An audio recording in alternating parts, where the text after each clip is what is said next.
2009 ശേഷം ഒരിക്കൽ കൂടി മൺസൂൺ നേരത്തെ എത്തിയിരിക്കുകയാണ്. നമ്മൾ പണ്ടൊക്കെ പറയാം സ്കൂൾ ഓർക്കുമ്പോൾ മഴ വരുന്നു എന്ന് പറയുന്ന പോലെ ജൂണിലായിരുന്നു മഴ വന്നുകൊണ്ടിരുന്നത്. ഇപ്പം മെയ് അവസാനത്തോടു കൂടിയിട്ട് നല്ല മഴ വന്നിട്ടില്ല, മൺസൂൺ ആരംഭിച്ചിരിക്കുകയാണ്. ഈ നേരത്തെയുള്ള മൺസൂൺ നമുക്ക് പ്രകൃതിപരമായിട്ട് അല്ലെങ്കിൽ അന്തരീക്ഷത്തിലോ എന്തെങ്കിലും തരത്തിലുള്ള പ്രത്യാഘാതങ്ങൾ ഉണ്ടാക്കുന്നുണ്ടോ? മൺസൂൺ എന്ന് പറഞ്ഞു കഴിഞ്ഞാൽ നമ്മൾ എത്രയൊക്കെ പറഞ്ഞാൽ കാലാവസ്ഥാ വ്യതിയാനമായിട്ട് നമ്മൾ ബന്ധപ്പെടുത്തി പറയുമ്പോൾ മൺസൂൺ എന്ന് പറഞ്ഞു കഴിഞ്ഞാൽ ഇത്രയും സ്ഥിരതയുള്ള ഒരു അറ്റ്മോസ്ഫിയറിക് സിസ്റ്റം ഇല്ല. കാരണം നിങ്ങൾ പറഞ്ഞതുപോലെ തന്നെ ജൂൺ 1 കേരളത്തിൽ എത്തിച്ചേരുന്ന അല്ലെങ്കിൽ ഇന്ത്യയിലേക്ക് എത്തിച്ചേരുന്ന ഏറ്റവും സ്ഥിരതയാർന്ന ഒരു കാലാവസ്ഥാ വ്യൂഹമാണ് മൺസൂൺ എന്ന് പറഞ്ഞു കഴിഞ്ഞാൽ. അങ്ങനെ നോക്കുമ്പം മൺസൂണിന് വലിയ ചേഞ്ചസ് വന്നിട്ടില്ല ആസ് എ സിസ്റ്റം. അപ്പം you can expect monsoon for the next 10,000 years. So ആ സ്റ്റെബിലിറ്റി ഉണ്ട് മൺസൂൺ സിസ്റ്റത്തിന്. പക്ഷേ അതിൽ മൺസൂണിനുള്ളിലുള്ള വേരിയബിലിറ്റിയാണ് കൂടിയിട്ടുള്ളത്. അതായത് ഈ പറഞ്ഞ പോലെ മൺസൂൺ നേരത്തെ എത്തുന്നു, കുറച്ച് താമസിക്ക് എത്തുന്നു, അതൊക്കെ ഇതിൻ്റെ ഒരു പാർട്ടാണ്. ഇപ്പം ഒരു ദീർഘകാല ഡേറ്റ നമ്മൾ പരിശോധിച്ച് കഴിഞ്ഞാൽ ഒരു മെയ് 19 മൺസൂൺ എത്തിയ അവസരമുണ്ട്, ജൂൺ 12 മൺസൂൺ എത്തിയതുണ്ട്. അപ്പം ആ ഒരു വേരിയബിലിറ്റി. പക്ഷേ മോറോർലെസ് അറൗണ്ട് 1 ജൂണാണ് ഓൺസെറ്റ് നടക്കുന്നത്. പക്ഷേ അതിൻ്റെ ഒരു സ്റ്റാൻഡേർഡ് ഡീവിയേഷൻ അത് ±5 days അങ്ങോട്ടോ ഇങ്ങോട്ടോ മാറാം. അത് നോർമലായിട്ടുണ്ട്. അപ്പോൾ ഇപ്പം വന്നത് ഒരു 8 ദിവസം മുന്നേ വന്നതെന്ന് പറഞ്ഞു കഴിഞ്ഞാൽ ആ 2009 ശേഷം ഇത്രയും നേരത്തെ മൺസൂൺ എത്തുന്നതാണ്. പേടിപ്പിക്കാനുള്ള സാഹചര്യമൊന്നും ഇല്ല. അതിൽ നോർമലാണ്. മൺസൂൺ ഇതിനു മുമ്പും വന്നിട്ടുണ്ട്, നേരത്തെയും വന്നിട്ടുണ്ട്, താമസിച്ചും വന്നിട്ടുണ്ട്. പക്ഷേ അതൊരു വലിയ കാരണം അറ്റ്മോസ്ഫിയറിനുള്ളിൽ തന്നെ പലതരത്തിലുള്ള ഇൻറ്റേർണൽ വേരിയബിലിറ്റി ഉണ്ട്. ഓരോ വർഷവും നടക്കുന്ന ഡിഫറെൻ്റ് ആയിട്ടുള്ള മാറ്റങ്ങളുണ്ട്. അപ്പോൾ അനുസരിച്ച് മൺസൂൺ എത്തുന്നതിലും അല്ലെങ്കിൽ ചിലപ്പോൾ നേരത്തെ ആകാം, ചിലപ്പോൾ ഡിലേ ആകാം. പക്ഷേ മോറോർലെസ് അറൗണ്ട് ജൂൺ മൺസൂൺ എത്തും എന്നുള്ളത് അതിൻ്റെ ഒരു സിസ്റ്റമാണ്. അപ്പോൾ അത് ഒത്തിരി പേടിക്കേണ്ട കാര്യമൊന്നുമില്ല. നമ്മൾ മൺസൂൺ നേരത്തെ എത്തി എന്ന് പറഞ്ഞുകൊണ്ട് ഒരു വലിയ വിഷയമാക്കേണ്ട കാര്യമൊന്നുമില്ല. മൺസൂൺ എത്തി, ഇപ്രാവശ്യം നേരത്തെ എത്തി. പിന്നെ അതോടൊപ്പം തന്നെ കഴിഞ്ഞ കുറേ കാലങ്ങളായിട്ട് മൺസൂൺ ഓൺസെറ്റ് സമയത്ത്, അതായത് ഓൺസെറ്റ് നടക്കുന്ന അവസരങ്ങളിൽ അറബിക്കടലിൽ ഈ പറഞ്ഞ പോലെ ഈ ചക്രവാത ചുഴിയും ന്യൂനമർദ്ദങ്ങളും പലപ്പോഴും അത് സൈക്ലോണായിട്ട് ഡെവലപ്പ് ചെയ്യുന്ന തരത്തിലേക്ക് മാറുന്നുണ്ട്. അപ്പം മാറ്റം അവിടെയാണ് സംഭവിക്കുന്നത്. അതായത് മൺസൂൺ പണ്ടെത്തുമ്പം ഈ ന്യൂനമർദ്ദങ്ങളും സൈക്ലോണും ഒന്നും ഇല്ലാതെ ചെറിയൊരു ചക്രവാത ചുഴിയുടെ സാന്നിധ്യത്തിലാണ് മൺസൂൺ ഓൺസെറ്റ് നടക്കുന്നത്. അതിനെ നമ്മൾ പൊതുവെ ലക്ഷദ്വീപിൻ്റെ അടുത്തുള്ള ഒരു ഓൺസെറ്റ് ഓർട്ടക്സ് എന്നൊക്കെയാണ് പറയുന്നത്, ഓൺസെറ്റ് ചക്രവാത ചുഴി.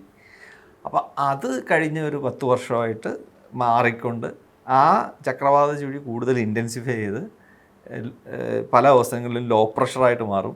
ചില അവസരങ്ങളിൽ അത് ഡിപ്രഷൻ, അതിതീവ്ര ന്യൂനമർദ്ദം, ലോ പ്രഷർ എന്ന് പറഞ്ഞാൽ ന്യൂനമർദ്ദം, അതിതീവ്ര ന്യൂനമർദ്ദവും സൈക്ലോണായിട്ട് മാറും. അപ്പം അതാണ് മാറ്റം സംഭവിച്ചിരിക്കുന്നത്. പണ്ട് കാലത്ത് മൺസൂൺ നേരത്തെ വരും, പക്ഷേ സൈക്ലോണോ വലിയ ന്യൂനമർദ്ദങ്ങളോ ഉണ്ടാകാറില്ല. പക്ഷേ ഇപ്പം വരുമ്പം സംഭവിക്കുന്നതെന്ന് വെച്ച് കഴിഞ്ഞാൽ മൺസൂൺ അതേ സമയത്ത് എത്തുന്നുണ്ട്, പക്ഷേ അതോടൊപ്പം തന്നെ അറബിക്കടലിൽ സൈക്ലോണുകൾ രൂപം കൊള്ളുന്നത് അല്ലെങ്കിൽ ന്യൂനമർദ്ദങ്ങൾ രൂപം കൊള്ളുന്നത് പതിവായിട്ട് മാറിയിരിക്കുകയാണ്. അവിടെ സംഭവിക്കുന്ന മാറ്റം, അവിടെയാണ് മാറ്റം സംഭവിച്ചിരിക്കുന്നത്. ആ സംഭവിച്ച മാറ്റം എന്ന് പറയുന്നത് ഇപ്പം പശ്ചിമ തീരത്ത് നമുക്കറിയാം മൺസൂൺ ഓൺസെറ്റ് ഓവർ കേരള എന്ന് പറയുന്നത് ഒരു സിംഗുലാരിറ്റിയാണ്. അതെല്ലാവരും entire country is looking forward for the monsoon onset. അതുകൊണ്ടാണല്ലോ കേരളത്തെ മൺസൂണിൻ്റെ കവാടം എന്നൊക്കെ വിളിക്കുന്നത്. അപ്പോൾ ഈ ഒരു കവാടത്തിലൂടെയാണ് ഇന്ത്യൻ ഉപഭൂഖണ്ഡത്തിലേക്ക് മൺസൂൺ പ്രവേശിക്കുന്നത്. അതാണ് അതിൻ്റെ ഒരു പ്രത്യേകത. അതർവൈസ് കേരളത്തിൽ മൺസൂൺ എത്തിയാൽ മഹാരാഷ്ട്രക്കാർക്ക് എന്താണ് കാര്യമില്ല. അതെന്തുകൊണ്ടാണ് പ്രധാനപ്പെട്ടതാകുന്നത്? ഇന്ത്യൻ ഉപഭൂഖണ്ഡത്തിലേക്ക് മൺസൂൺ പ്രവേശിക്കുന്നത് കേരളത്തിലൂടെയാണ്.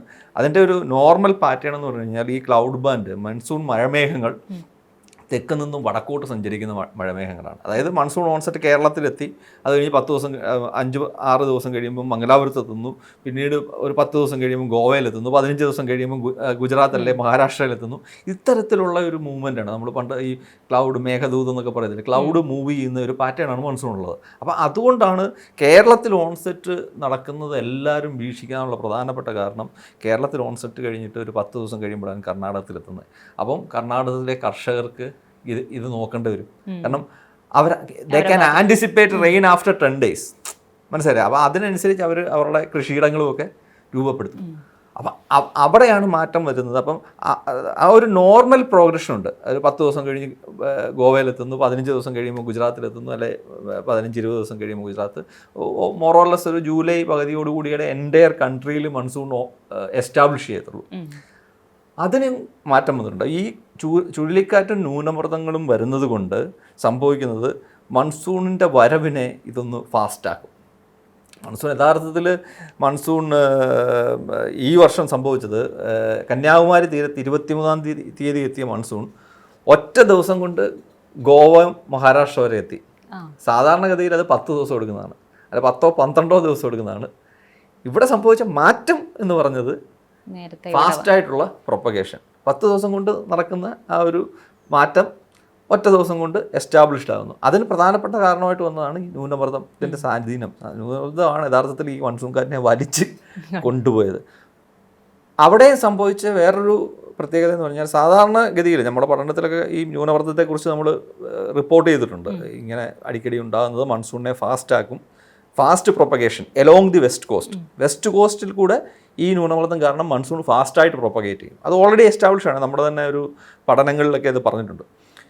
അതിനുശേഷം വീണ്ടും മൺസൂൺ ഈ ചുഴലിക്കാറ്റിലേക്ക് ഈ മൺസൂൺ കാറ്റും അതിൻ്റെ മഴമേഘങ്ങളും എല്ലാം അങ്ങ് പുള്ളി ചെയ്ത് കഴിഞ്ഞു കഴിഞ്ഞാൽ വീണ്ടും ഒരു മൺസൂൺ എൻ്റെ ഒരു പഴയ ആ ഒരു ഭാവത്തിലേക്ക് തിരിച്ചു വരണമെങ്കിൽ കുറേ സമയമെടുക്കും.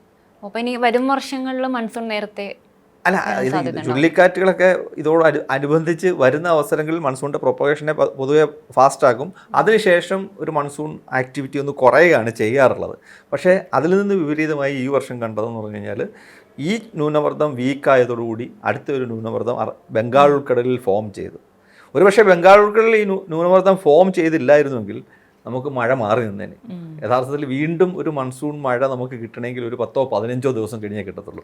അപ്പോൾ ഈ ന്യൂനമർദ്ദം കരയിലേക്ക് കയറിയതോടൊപ്പം തന്നെ ബംഗാൾ ഉൾക്കടലിൽ മറ്റൊരു ന്യൂനമർദ്ദം. അപ്പോൾ യഥാർത്ഥത്തിൽ ഈ വർഷത്തെ മൺസൂണെ ഇത്ര വിഗ്രസ് ആക്കാനുള്ള പ്രധാനപ്പെട്ട കാരണമെന്ന് പറഞ്ഞാൽ ഇരട്ട ന്യൂനമർദ്ദങ്ങളാണ്. ഒന്ന് അറബിക്കടലിൽ തുടക്കത്തിൽ മൺസൂണിനെ ഫാസ്റ്റാക്കി, പിന്നീട് ഇപ്പോൾ ഉണ്ടായ ബേ ഓഫ് ബംഗാളിലെ സിസ്റ്റം മൺസൂണിനെ കൂടുതൽ സമയം കേരളത്തിൽ അല്ലെങ്കിൽ പശ്ചിമ തീരത്തും ഇന്ത്യയിലും ഒക്കെ ആയിട്ട് ഫാസ്റ്റായിട്ട് എസ്റ്റാബ്ലിഷ് ചെയ്യാനും സഹായിച്ചു.